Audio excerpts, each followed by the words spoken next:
The sun was setting as Snoop Dogg stepped into the bustling airport, his signature laid-back demeanor drawing curious glances from travelers.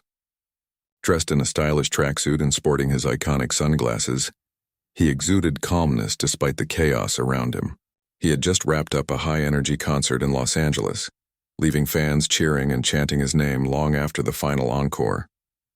Now, it was time for him to unwind and enjoy some well-deserved rest on an overnight flight to London. As he made his way through security checks and boarded the plane, people couldn't help but recognize the legendary rapper. Some passengers whispered excitedly among themselves, while others discreetly snapped photos or videos. Snoop didn't mind. Over the years, he'd grown accustomed to being in the spotlight.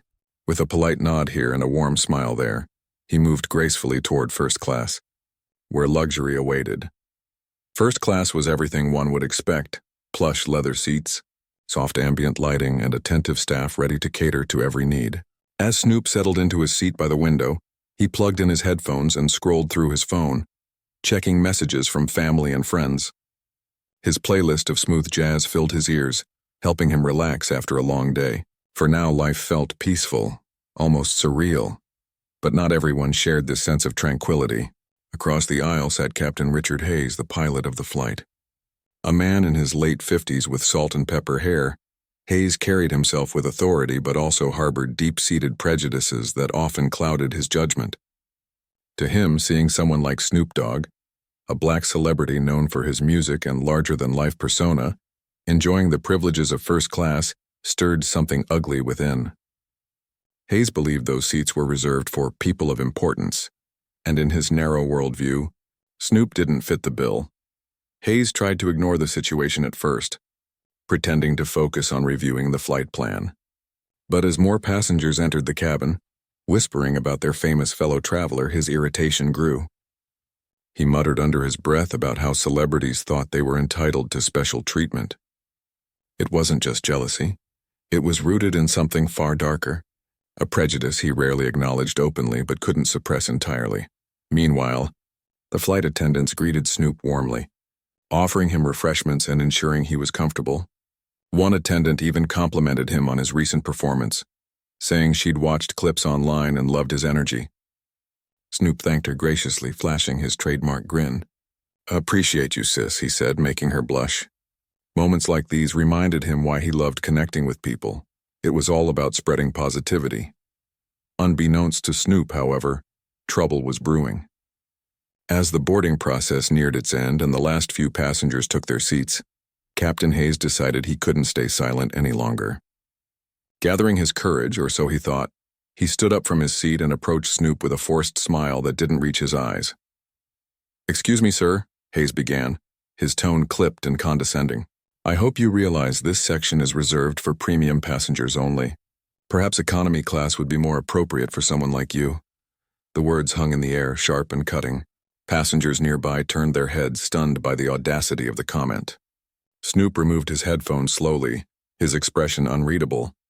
For a moment there was silence, a heavy pause as everyone waited to see what would happen next. What no one could have predicted was how Snoop would respond, not with anger, but with grace and wisdom.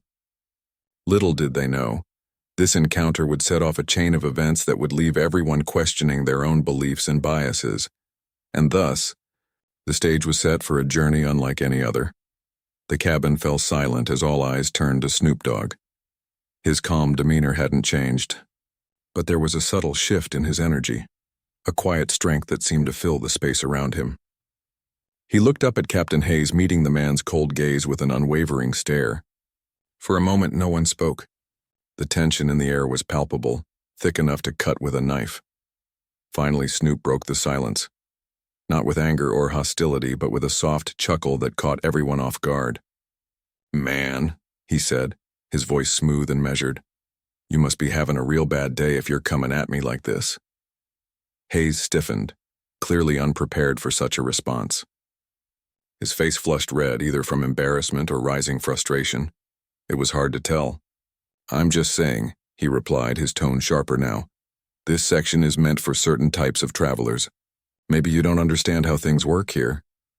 Snoop leaned back in his seat, crossing his arms casually. There was no hint of aggression in his posture, only confidence. "Oh, I understand perfectly fine," he said, his words laced with calm authority. "What I don't get is why you feel the need to come over here and make assumptions about who belongs where. You know what they say, don't judge a book by its cover, right?" Passengers nearby exchanged glances, some nodding in agreement while others shifted uncomfortably in their seats. One elderly woman sitting across the aisle cleared her throat nervously. "Excuse me, Captain," she interjected timidly, "but isn't it the airline's policy to assign seating based on ticket purchases? Mr. Dogg paid for his seat, didn't he?" Hayes shot her a glare, visibly annoyed by her intervention. "That's not the point," he snapped, though his voice lacked conviction. "This isn't about money. It's about respect and decorum." At this, Snoop raised an eyebrow, his expression amused yet piercing. "Respect and decorum?"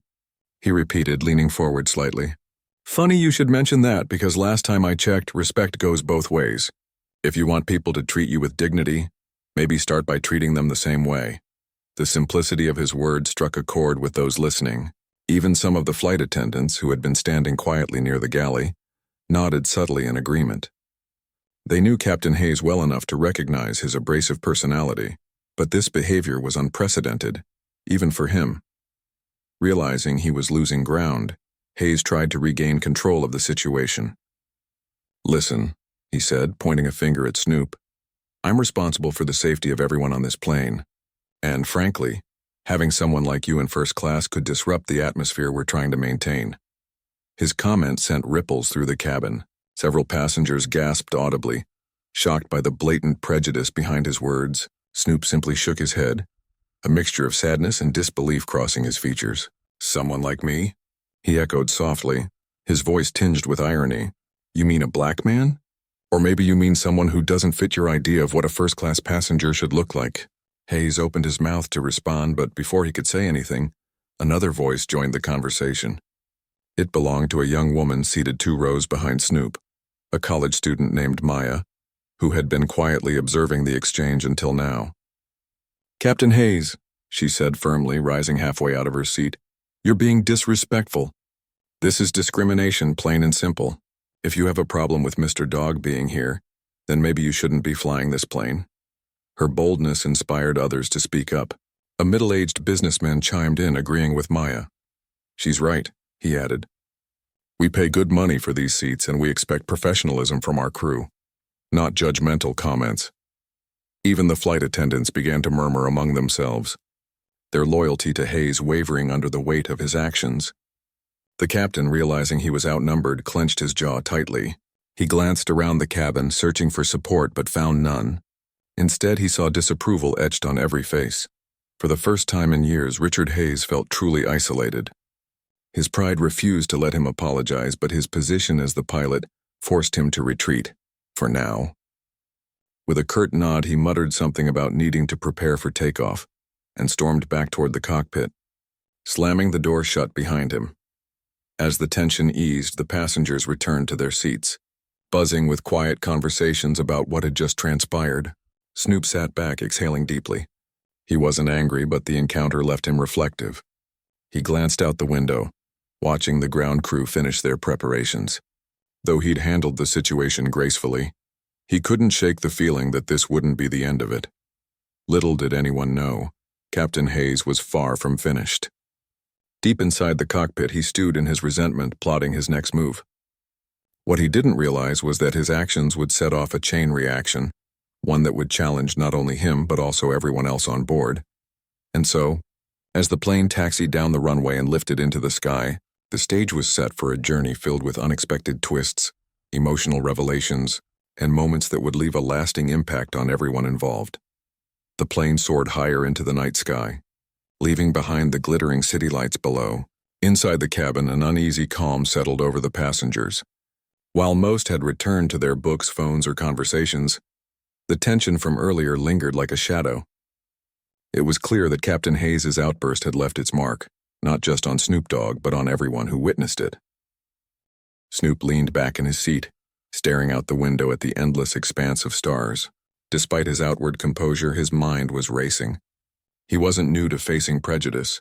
Over the years, he'd encountered plenty of people who judged him based on his appearance, his music, or the color of his skin. But there was something about this particular situation that felt different, more personal somehow. Maybe it was because Hayes hadn't just insulted him. He had tried to assert power over him, using his authority as a pilot to intimidate. As the minutes passed, Snoop found himself reflecting on the broader implications of what had happened. This wasn't just about one man's ignorance, it was a reflection of deeper societal issues. Prejudice didn't always come in loud, obvious forms. Sometimes it hid behind polished smiles and professional uniforms. And yet, even in moments like these, Snoop believed in the power of grace and understanding. "You can't fight hate with hate," he often said. "Sometimes you gotta rise above it." But while Snoop chose to remain calm, others weren't so willing to let the matter drop. Maya, the young college student who had spoken up earlier, was still fuming. She sat in her seat, gripping the armrests tightly as she replayed the confrontation in her mind. To her, Hayes' behavior wasn't just unacceptable, it was dangerous. Pilots were supposed to prioritize safety and professionalism above all else. How could someone like him be trusted to lead a flight when he couldn't even treat passengers with basic respect? Determined to take action, Maya unbuckled her seatbelt and quietly approached one of the flight attendants stationed near the galley. "Excuse me," she whispered urgently. "I think we need to report what happened back there. That kind of behavior isn't okay.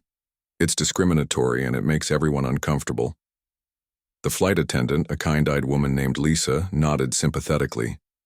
"I agree," she replied in a low voice. "Unfortunately, there's not much we can do mid-flight. The captain has final authority on board, and going against him could escalate things further." Her tone was apologetic, but firm. "That said, I'll make sure this incident is documented once we land. Trust me, the airline will want to know about this." Maya sighed, frustrated but understanding. Still, she couldn't shake the feeling that they needed to do more. As she returned to her seat, she glanced toward the cockpit where the faint glow of indicator lights flickered through the small window. What was Hayes doing in there? Was he plotting some way to retaliate? The thought sent a chill down her spine. Meanwhile, inside the cockpit, Hayes was indeed stewing. His hands gripped the controls tightly, his knuckles white with suppressed anger. He hated being challenged, especially in front of others. In his mind, he was the ultimate authority figure, the one person everyone should defer to without question. Yet tonight he'd been humiliated, called out by both passengers and crew. Worse still, Snoop Dogg had handled the entire situation with such poise that it only made Hayes look worse. "I won't let him get away with this," Hayes muttered under his breath, his jaw clenched. He glanced at the co-pilot sitting beside him, a younger man named Alex who had wisely stayed silent throughout the ordeal. "Did you hear what they were saying out there?" Hayes demanded suddenly. "They're treating me like the bad guy here. Like I'm the problem." Alex hesitated, unsure how to respond. He knew better than to provoke Hayes further, but he also couldn't ignore the fact that the captain's behavior had crossed a line. "Sir," he began cautiously, "maybe it's best if we focus on the flight for now. We've got a long journey ahead of us and our priority should be getting everyone to London safely."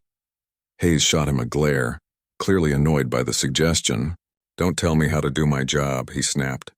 Then, after a moment of silence, he added bitterly, "Besides, I'm not forgetting what happened. Not tonight, not ever." Back in the cabin, the atmosphere remained tense. Some passengers tried to distract themselves with movies or snacks, but it was impossible to fully relax knowing that the pilot was seething in the cockpit. Even the flight attendants moved about with extra caution, acutely aware of the delicate situation unfolding around them. It wasn't until the plane hit an unexpected patch of turbulence that the mood shifted dramatically. The aircraft shuddered violently, causing drinks to spill and luggage to shift overhead. Passengers gasped and clutched their seats, panic rippling through the cabin. For a brief moment, everyone forgot about the earlier conflict as survival instincts kicked in. Snoop gripped the armrests, his usual calm momentarily shaken.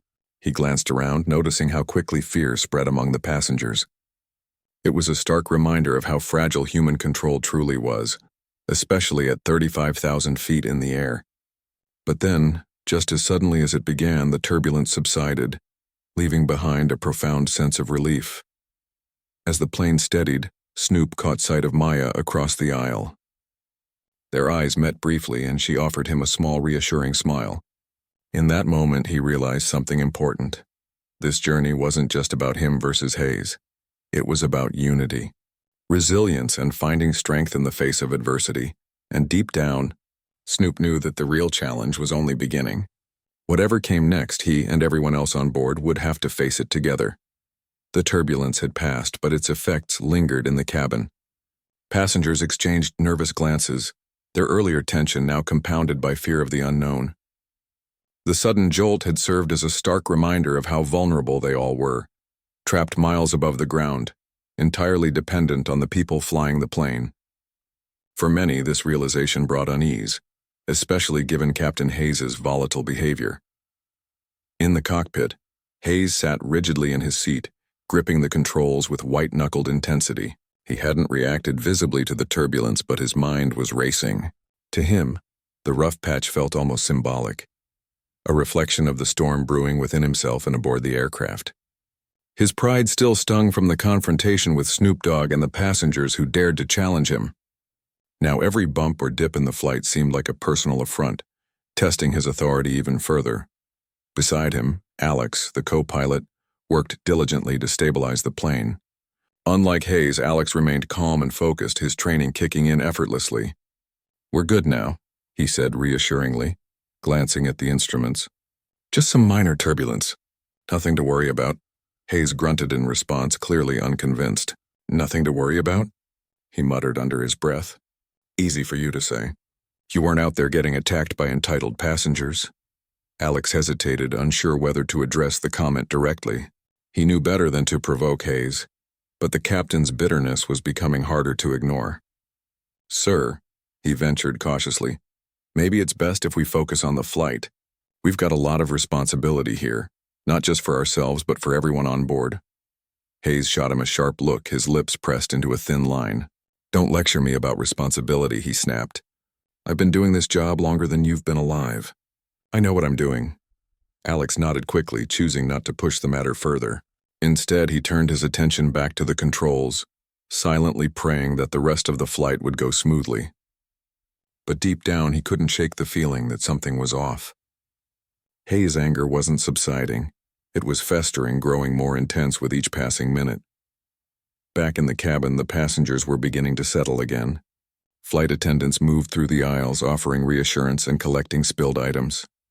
One attendant approached Snoop Dogg with a fresh drink, her smile warm but tinged with concern. "Are you okay, Mr. Dogg?" she asked softly. That was quite a shake-up. Snoop accepted the drink with a grateful nod. "I'm good, sis," he replied, his voice steady despite the lingering adrenaline. "Ain't nothing gonna knock me off my game." His words carried a quiet confidence that seemed to calm those around him. Even Maya, seated nearby, found herself smiling faintly at his resilience, but not everyone shared in this sense of calm.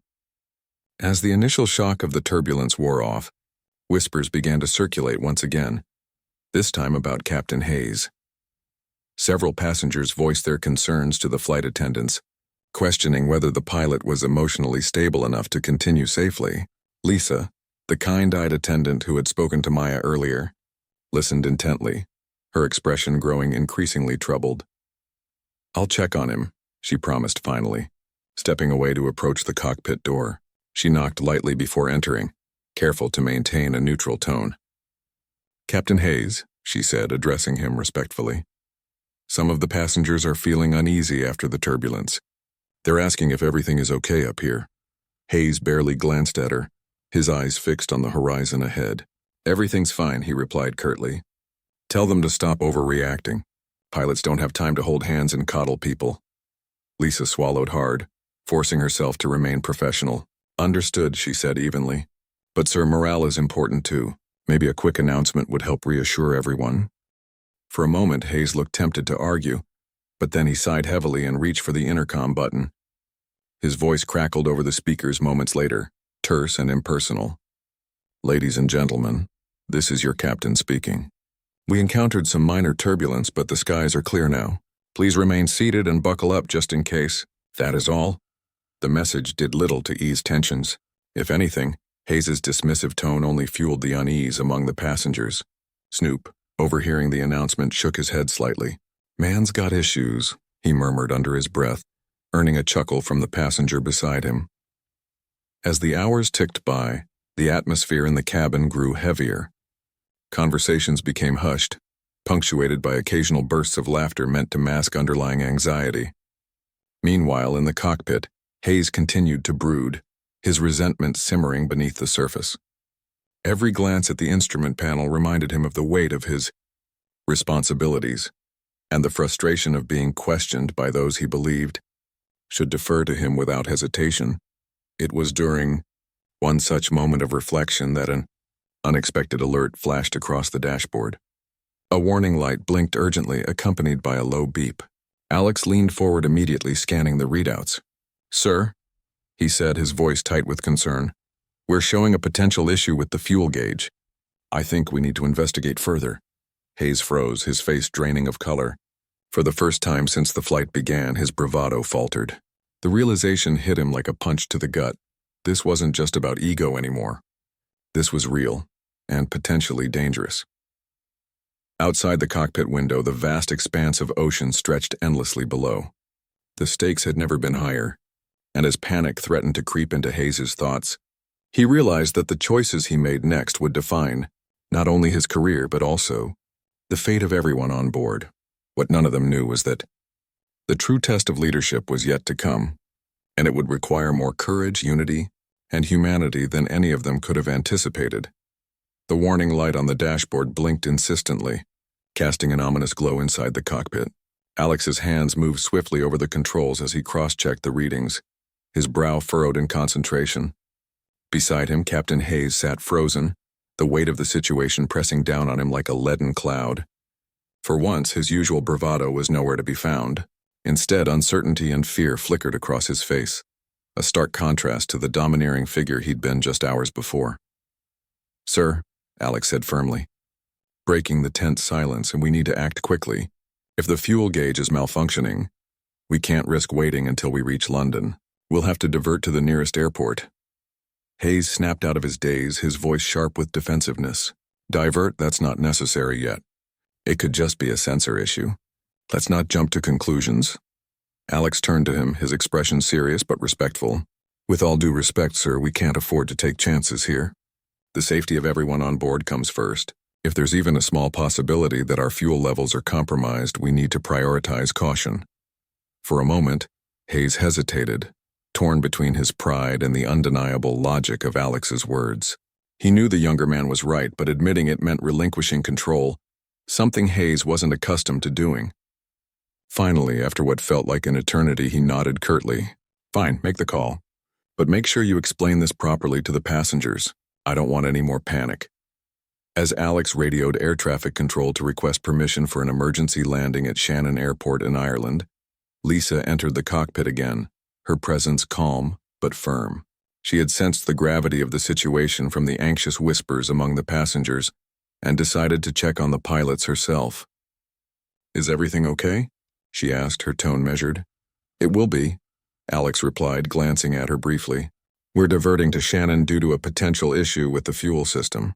Please prepare the cabin for descent." Lisa nodded, understanding the urgency in his voice. As she returned to the main cabin, she took a deep breath, steeling herself for the announcement. Standing near the galley, she pressed the intercom button and spoke in a clear, reassuring tone. "Ladies and gentlemen, this is your flight attendant speaking. Due to a minor technical issue, we'll be making an unscheduled stop at Shannon Airport. Please remain calm and follow all instructions from the crew. Your safety is our top priority." Her words were met with murmurs of concern, but overall, the passengers seemed to trust her professionalism.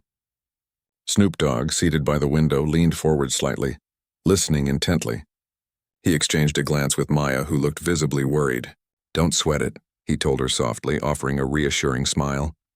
"These things happen sometimes. Just stay cool." Maya nodded, though her hands trembled slightly as she gripped the armrests. Around them, other passengers began preparing for the descent, some fastening their seatbelts tightly while others whispered prayers under their breath. Despite the fear rippling through the cabin, there was also a sense of unity, a shared determination to face whatever came next together. In the cockpit, tension mounted as the plane descended toward Shannon. Hayes clung to the controls, his knuckles white, while Alex guided them through the approach with steady precision. Outside, the runway lights appeared faintly in the distance, cutting through the darkness like a beacon of hope. As the wheels touched down safely, a collective sigh of relief swept through the cabin. Passengers erupted into spontaneous applause, grateful for the skillful handling of the situation. Even Hayes allowed himself a brief moment of gratitude, though his ego still bristled at the thought of having to explain the diversion to the airline later. Once the plane taxied to a stop, ground staff boarded to inspect the aircraft. Meanwhile, the passengers disembarked into the chilly Irish night, many expressing heartfelt thanks to the crew. Snoop lingered near the exit, shaking hands with Lisa and the other attendants. "Y'all did great," he said warmly. "Keep shining." But as he stepped off the plane, he noticed Captain Hayes standing apart from the group, staring off into the distance. There was something almost vulnerable about the man now, stripped of his authority and forced to confront the consequences of his actions. Snoop hesitated for a moment, then approached him cautiously. "Hey man," he said quietly, his tone devoid of hostility. "I know today wasn't easy for you, but look, we made it through.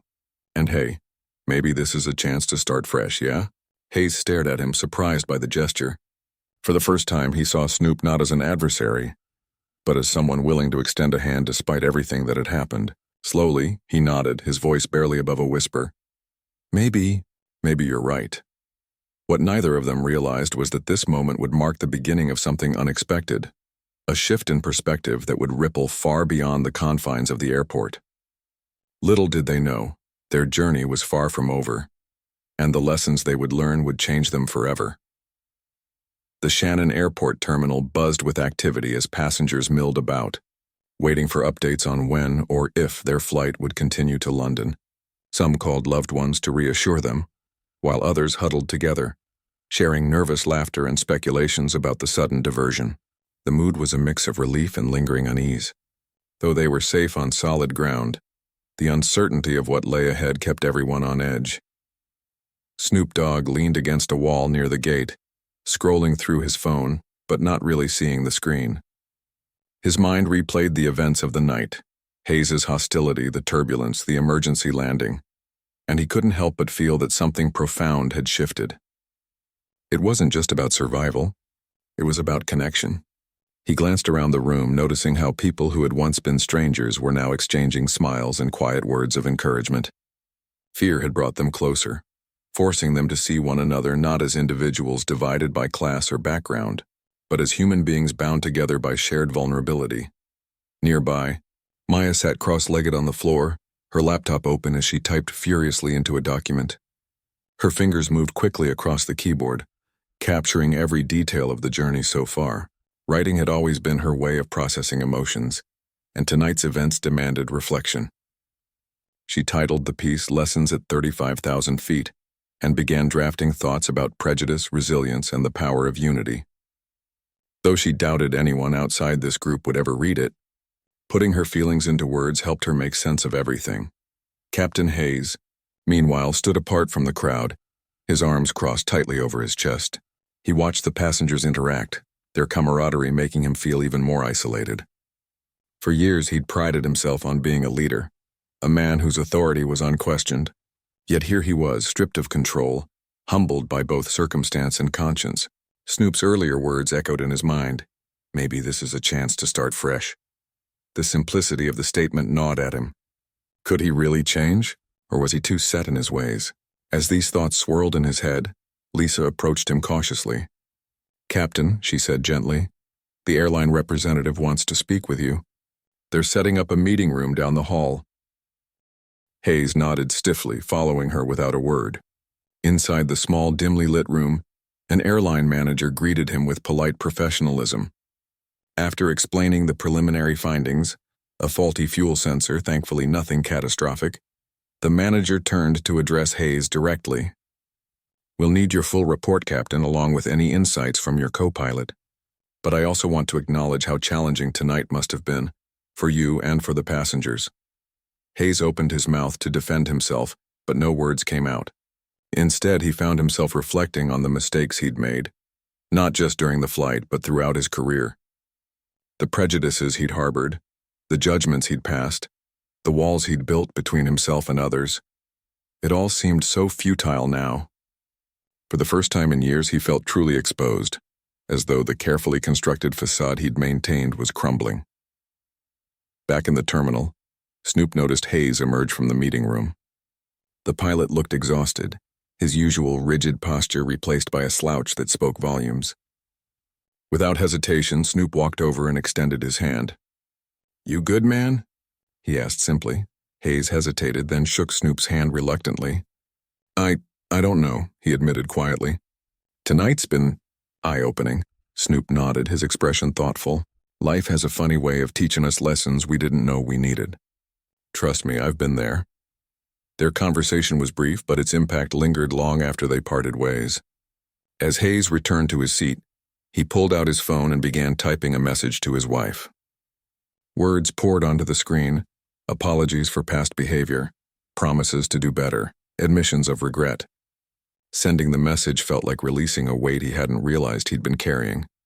Meanwhile, Maya finished her draft and closed her laptop, feeling a renewed sense of purpose. When she looked up, she saw Alex walking toward her. "Hey," he said with a warm smile. "Just wanted to say thanks for speaking up earlier." It meant a lot. Maya blushed, surprised by the compliment. "I just did what felt right," she replied softly. "We all deserve to be treated fairly, don't we?" Alex nodded, his gaze thoughtful. "Yeah. And maybe nights like this remind us why fairness matters." As the hours passed, the airline announced that repairs were underway and the flight would resume in the morning. Passengers settled in for the night, some stretching out on benches while others curled up in chairs. Despite the discomfort, there was a quiet solidarity in the air, a recognition that they had faced adversity together and emerged stronger. When dawn broke over the horizon, painting the sky in hues of gold and pink, the group boarded the plane once more. This time, however, the atmosphere was different. Conversations flowed freely, laughter filled the cabin, and even Hayes seemed less guarded, offering a genuine smile as he welcomed everyone back on board. What none of them realized was that this journey was more than just a trip from Los Angeles to London. It was a catalyst for change, a reminder of humanity's capacity to rise above differences and find common ground. And though their paths would soon diverge, the bonds forged in those turbulent skies would stay with them forever. But one question remained. How would each of them carry these lessons forward? The answer, they would discover, lay not in grand gestures but in small, meaningful acts of kindness, and in the courage to keep learning, growing, and believing in the possibility of redemption. The plane touched down in London just as the morning sun cast its golden light over the city. Passengers disembarked with a mix of relief and gratitude, their faces reflecting the emotional roller coaster they had endured together. What had started as an ordinary flight had transformed into something far greater, a journey not only across continents but also through challenges, revelations, and moments of unexpected connection. Snoop Dogg stepped off the plane last, taking a moment to thank the flight attendants one final time. "Y'all handled everything with grace," he said sincerely. "Don't forget how much y'all mean to people like us." His words carried weight, reminding everyone that even in difficult times, kindness and professionalism could leave a lasting impression. As he walked through Heathrow Airport, Snoop couldn't help but reflect on the events of the past 24 hours.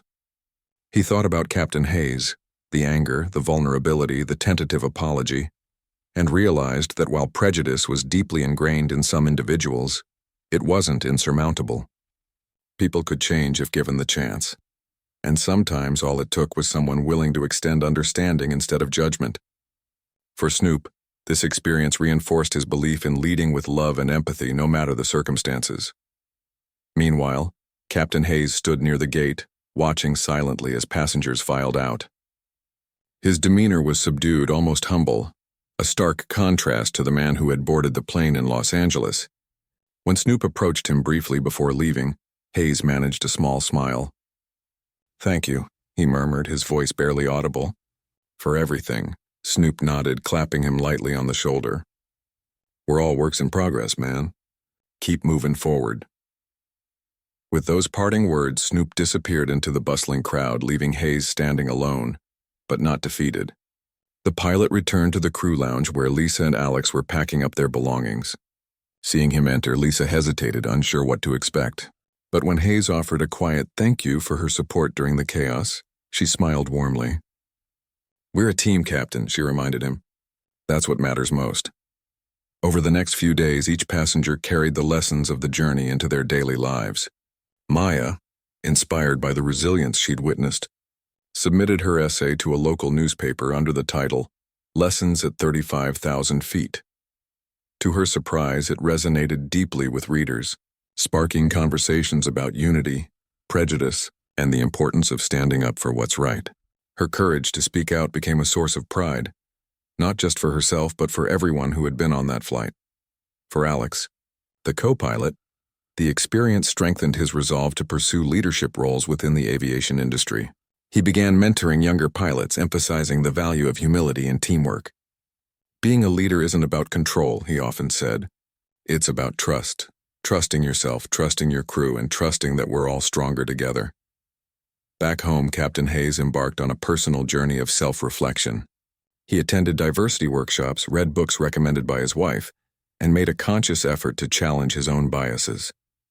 Though the process wasn't easy, he found solace in knowing that growth was possible, even for someone like him.